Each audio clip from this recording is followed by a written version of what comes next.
I thank you. When we have guests come on, Madam VP, we like to toast. And what I read on this card, you don't deserve this, you earned this. Being the first in so many areas. And you make us proud. I just want you to know you make us proud for what you've been able to accomplish. Hey, salutes to Shannon Sharp for 10 toes deep in this whole conversation. He said, you make us proud. You know what I'm saying? Like I appreciate that he's not being like these weirdos who's obsessed with her, DNA makeup and stuff. Like, you represent us. Now, a lot of talk, especially the last week of election or the last week until elections, is, Donald Trump going on Joe Rogan. And honestly, I probably watched like almost 2 hours and had to stop because there was nothing of substance. There was nothing to even create content with, to be honest. It was just two old folks circle jerking each other, or not a circle because it's just two people. So just like jerking each other. It's weird. Okay. And it's like, that's it. Joe Rogan didn't challenge. He just kid gloves. And that's all these folks can do with such an old ass man, is just like talk about the weather, talk about sports, because he can't handle the details of the presidency, of government, the details of his policy. He can't do that. I don't think because he's mentally there or he's just intellectually there, like or both, But the biggest talk was Kamala Harris going on to Joe Rogan, and some people said no, Joe doesn't want her on there, blah blah blah. But then today I seen that she was on Club Shay Shay, Club Shay Shay. I love Shay Shay. I don't know why I did that, but and I listened to it, and I'm just gonna get out the way. It wasn't nothing over the top special. Okay, she's hitting her talking points, which, I mean, there's some pros and cons to that. The pros to it is, what she's representing. Anyone who says they don't know her policies is stupid and a liar. And you probably shouldn't be friends with them.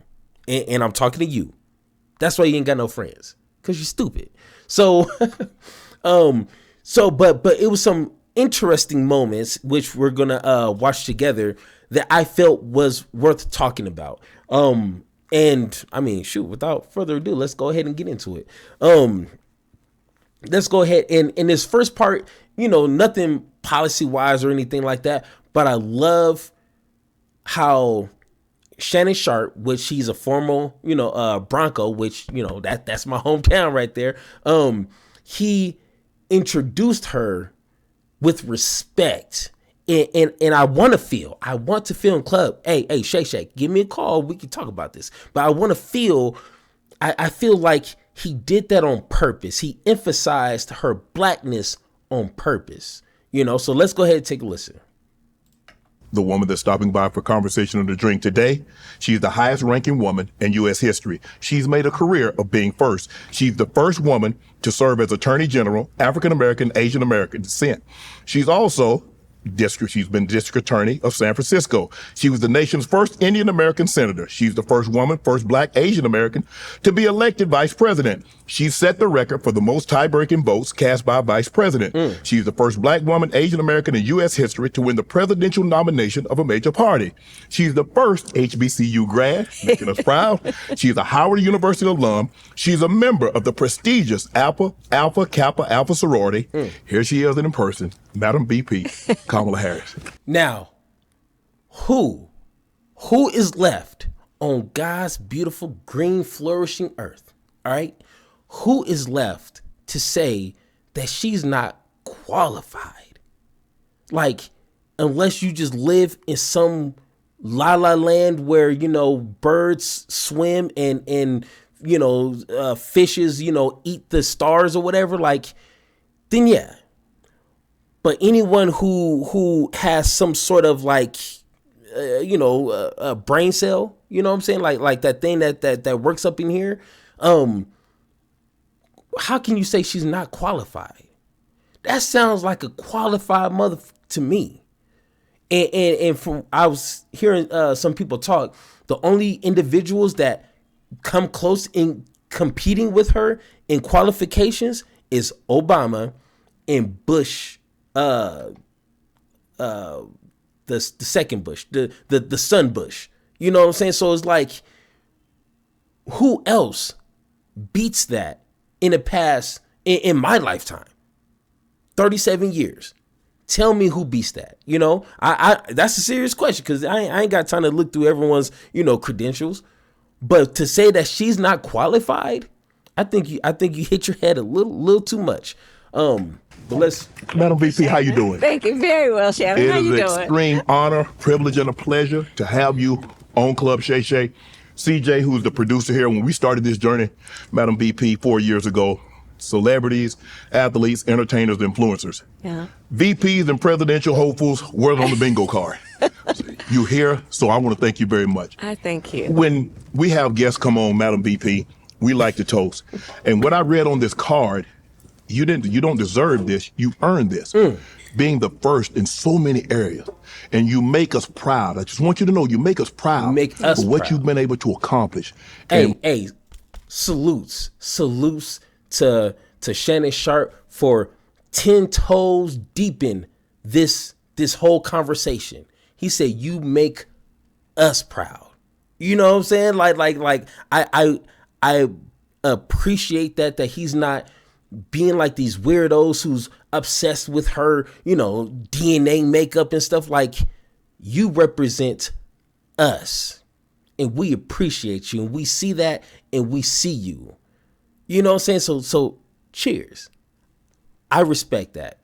We're 12 days away, and we hope you have an even greater accomplishment. So here's to continue success in everything you've done and everything that you will do. Oh, bless you, and thank you. And to you, Shannon, to Thank you you. for all the success and the voice you give to so many issues. Thank you for that. Thank you very And much. cheers to you. Cheers. And What was I'm that? not going to actually drink this because I might fall asleep, and I need to do this I don't want you to with fall Barack asleep. Obama this afternoon. We don't want you to fall So asleep. here we are. Cheers to everybody. So Now, obviously, it's a tradition for, individuals who's going on Club Shay Shay, to sip and drink as they talk. But, I do understand, and, she got a busy day. She ain't got time to just relax and pass out at the end of the conversation. So, but one thing while listening to this, and this is just a personal thing, like, she reminds me of my aunt. Like, a lot of moments throughout this interview, she reminds me of my aunt. Just like really just like chill. And then funny, but not trying to be funny. It's a long story, but let's go ahead and go to 1913. There we go. Almost there we go. All right. 15 days. Polls suggest that voters trust President Trump, former President Trump, more on the economy. What can you tell the voters, our viewing audience, our listening audience, that if you were to become president, while Madam VP Kamala Harris will be much better on the economy than what President Trump was? Well, so I'm really glad you brought that up, Shannon. So first of all, let's clear up certain myths. Okay. You know those checks that went out? Yes. Those skimmies? Right. Right. Hey, and everybody, you don't look me in my eyes. Okay, I got 4 of them. Okay, my eyes, and don't say that you haven't not once called them stimmies. I know I did. You know what I'm saying? And I remember saying, "Hey, Trump, thank you for the stimmies." You know what I'm saying? But let's go ahead and continue. Stimulus check. Yeah, I know. Well, right. Yes. Yes. We got to be for stimulus, but they call them stimmies. Okay. The reason those came about is because there was a Democratic majority in the House of Representatives and Congress. People like Maxine Waters, people like Hakeem Jeffries, right? Yes. Who did the work of pushing to say, people need help right now and we need to send out checks. There was a whole lot of opposition to it, including from Donald Trump's White House. Yes, even him. I think he was And resistant to it him, at first. yes. That's why those checks, remember, Congress holds the purse. Yes. So really, Congress wrote those checks. But then Donald Trump, unlike any president before or after, decided he put his name on those checks. So therefore, people thought. And I remember specifically remembering that it was a whole big discussion. They were trying to force Trump and get Trump to go along with this. And one thing that I forget what sitting council said, but they said like we even like had to butter him up and say, hey, you can put your signature on these checks, and people are gonna look at this signature and think of you. Like I hopefully I can remember to find that article so I could post it on here for you guys. But it wasn't just like, oh, Trump, he was, looking down at the, America like he's Superman or something. It was like the people need stimmies. All right. The people, they need the stimmies. All right. I got the stimmies. They need the stimmies. All right. No, the Democratic Party had to force him to do that for the American people. And the only way that he went along with it, because of course that's going to add on to the budget. So, Republicans are like, no, don't do that, But the only thing that he found appealing to it was being able to put his name on it so he could get recognition. That seems to fall in line with Trump's just persona. You know what I'm saying? So people thought Donald Trump, they gave me that check. And so let's clear that up first and foremost. Okay. But let's also deal with where he was in terms of his policies on the economy. He gave the biggest tax cuts for billionaires and the biggest corporations, which caused an incredible deficit. He tried to get rid of the Affordable Care Act, which we also call Obamacare, which benefited so many people, including and in particular Black people in America who otherwise were denied by the insurance companies health coverage because of pre-existing conditions. Yes, that's most important. Let the people know. Right? With a Affordable Care Act, if you have a pre-existing condition, insurance companies can no longer deny you coverage. That's exactly right. And if you think about what that means in the context of also knowing the big health disparities we have in the Black community, Correct. and how more likely, therefore, Black folks might be to have pre-existing conditions. High blood pressure, diabetes, all of certain that. cancers. All of that. Yes. Asthma for our children. Yes. Sickle cell trait. It's all of that. And I think a lot of people just get caught up in the moment. There's a lot of crazy things. Like I said, we just witnessed in a public, millions of people watching a KKK rally. You know what I'm saying? So I'm not surprised that people are going to forget some things. But we got to remember, he wanted to repeal Obamacare and replace it with a concept of a plan. You know what I'm saying? And that will put so many people back. And statistically, a lot more Black and brown people than anybody else. We're going to get the short end of the stick. And he had nothing to replace it with. Still hasn't said anything about what this fantastic plan is.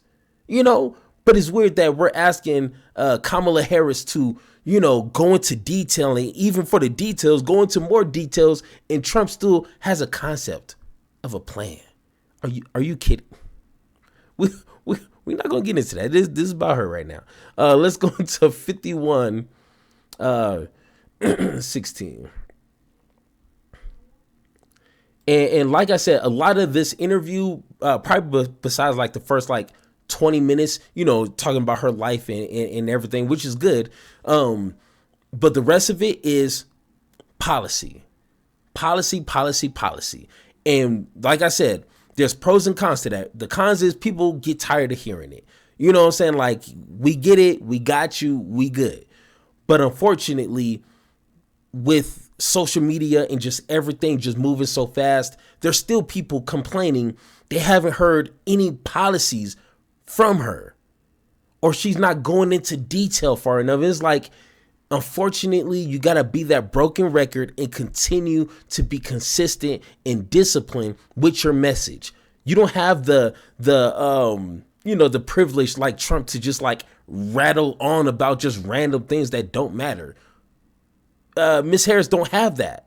She has to stay on point, stay on message until people get it into their head that this is her policies. Now, whether you agree or not, then let's have that conversation. But to say she doesn't have policy shows how ignorant and politically unsavvy you are. You know what I'm saying?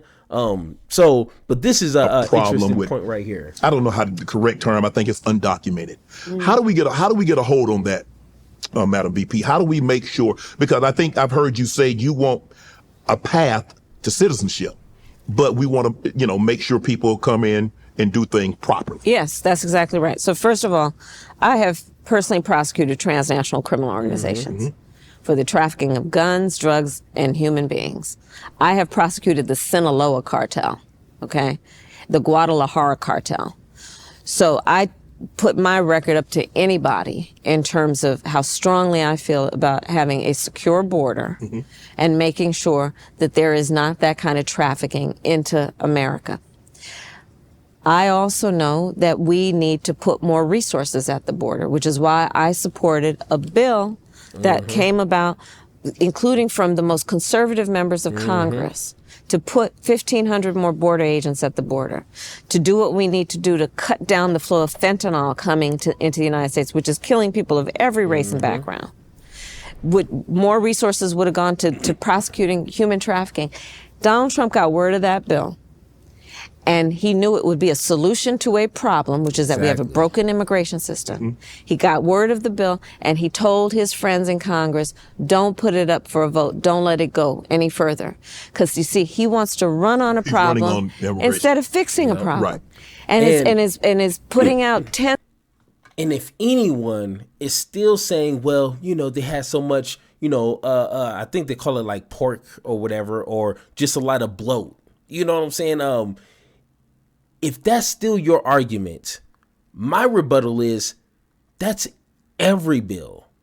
And even when they wanted to slim it down to just the border, they said no. And this is all documented. It's not some conspiracy where, we heard it from someone who heard it from someone who heard it on Facebook and then heard it from their cousins, aunties, uncle. Like, no, it's all documented. So this whole thing like, oh, well, they just have so many things. If that's your number one issue, who cares? If they had a whole bunch of just nonsense going to Ukraine and Israel and this and that, and, they wanted to build Trump's wall or whatever, but they had money for free education or health care for all, or somehow getting these companies to incentivize a higher minimum pay, like, I would say yes. Like, that's called negotiating. You can't just always have it your way. That's not how adults work. You got to negotiate. You got to give a little, then you take a little. You know what I'm saying? If you're a good negotiator, you'll take a little bit more than you're giving. But if this is your number one issue, which is the border, then you should be upset that Trump didn't take that, or Trump should have just stayed out of it. He's not even in Congress. So how is he influencing people? If Hillary did anything similar, trust me, it will be the end of democracy as we know it. Let people get wind that Hillary called Joe Biden, was like, no, we can't, stop the genocide. We got to keep it going because we need something to run on, like, or whatever, something stupid. Like, people would be furious, and if a lot of people are saying that that's their number one issue and they're not upset at Trump, well, guess what? They're lying. That's not their number one issue. They just need some excuse to vote for Donald Trump because they don't want to vote for a woman, or they just don't feel comfortable voting Democrat, whatever the case is. If the border is your number one issue and you're not upset at the Republican Party or mainly at Trump, then you're a liar. You just say you don't want to vote for a woman. That's it. Tens of millions of dollars of campaign commercials full time, trying to suggest that he cares about strengthening the border when he had an opportunity to participate in a solution, which he killed because he's not about problem solving. It's about a political game for him. My point is, we got to strengthen the border, and we need to have an immigration system that is fair and humane and strong in terms of making sure that people have to earn citizenship. They have to work hard to get it. There you go. My plan includes also strengthening what we need to do in terms of, illegal entry in between ports of entry. What we need to do to... And just FYI, most of drugs and anything illegal that's coming from borders into the U.S. come through legal ports of entry. Not over a wall, not under tunnels, not over the sea. It's legal points of entry.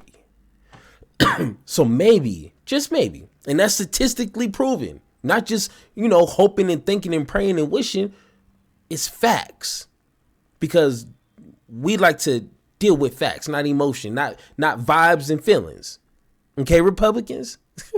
So if you really want to impact the illegal drugs coming in America, deal with the legal ports of entry. And that should do something, right? All right, there you go. Put more support for Border Patrol agents, put more technology at the border. But it includes also, I'm never going to talk about people from Haiti eating their pets. Right. And I think that we also know we don't want an immigration system that's about separating children from their parents. Mm-hmm. We can do it in a humane way. But the bottom line is we can fix these problems. The solutions are at hand. He stands in the way. Right. And one thing, and to add on to that, it's better to go through the proper chambers to get real legislation passed so it can stay. Just like Obamacare. You can't just executive order that thing out of there. So it's better to do it that way than executive orders. Because guess what? The next president can just come on through and just get rid of that. Just as easy as you just wrote that into law, it could be easily written out. So that's why it's important. We need someone who can get into that office, negotiate with everybody, because that's how you get things done. Do that, get it in the books, and especially if you see progression, if you're seeing positive numbers and statistics after, then it's hard for the next president to come in and get rid of it, because then people are going to say, hey, why are you getting rid of this? This is actually helping. Instead of an executive order, you could just toss that out. And then that did what? And that's the problem Trump had. He thought he could just executive order everything. And then Joe Biden just came in and just, don't think so. Don't think so. That easy.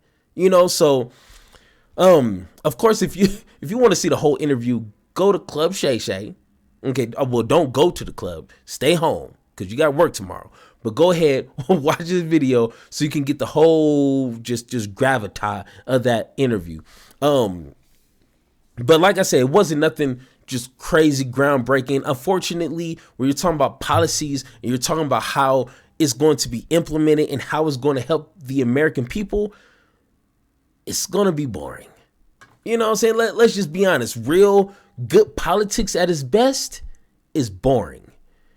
And it's not sexy. It's not funny. It's not like, tea. You know what I'm saying? Like, it's boring for folks who don't care about it. It's amazing for me. You know what I'm saying? So that's what it's supposed to be. Facts, policies, and boring.